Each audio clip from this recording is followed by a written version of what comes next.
ನೀವು ಗೋಲ್ಡ್ ನ ಲವರ ಅಥವಾ ಸ್ಟಾಕ್ ಮಾರ್ಕೆಟಿನ ಫ್ಯಾನ್? ಯಾರು ಬಾಸ್? ಲಾಸ್ಟ್ 5 ವರ್ಷದಲ್ಲಿ ಡಬಲ್ ರಿಟರ್ನ್ಸ್ ಯಾರು ಕೊಟ್ರು?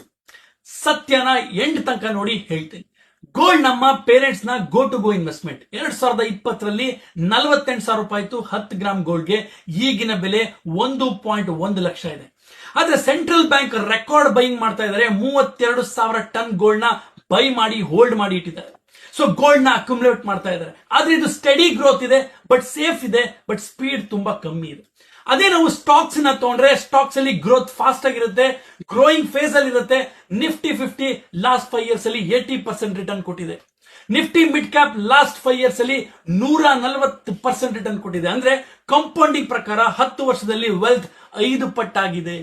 ಆದ್ರೆ 2020ರಲ್ಲಿ ಒಂದು ಬಾರಿ ಕ್ರಾಶ್ ಕೂಡ ಆಗಿತ್ತು, 35% ಬಿಕಾಸ್ ಆಫ್ ಕೋವಿಡ್.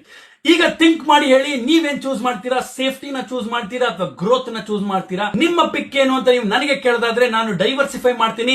ಗೋಲ್ಡ್ ಅಲ್ಲಿ ಹೂಡಿಕೆ ಮಾಡ್ತೀನಿ, ETF ಅಲ್ಲಿ ಹೂಡಿಕೆ ಮಾಡ್ತೀನಿ, ಡಿಜಿಟಲ್ ಗೋಲ್ಡ್ ಅಲ್ಲಿ ಹೂಡಿಕೆ ಮಾಡ್ತೀನಿ. ಅದೇ ರೀತಿ ಇಂಡಿಯನ್ ಸ್ಟಾಕ್ ಮಾರ್ಕೆಟಿನ ಮುಂದಿನ 10 ವರ್ಷದ ಗ್ರೋಯಿಂಗ್ ಫೇಸ್ ಅಲ್ಲಿ ಕೂಡ ನಾನು ಹೂಡಿಕೆ ಮಾಡ್ತೀನಿ. ನನ್ನ ಡೆವಲಪಿಂಗ್ ಕಂಟ್ರಿನ ನಾನು ಬಿಟ್ಕೊಡೋದಿಲ್ಲ.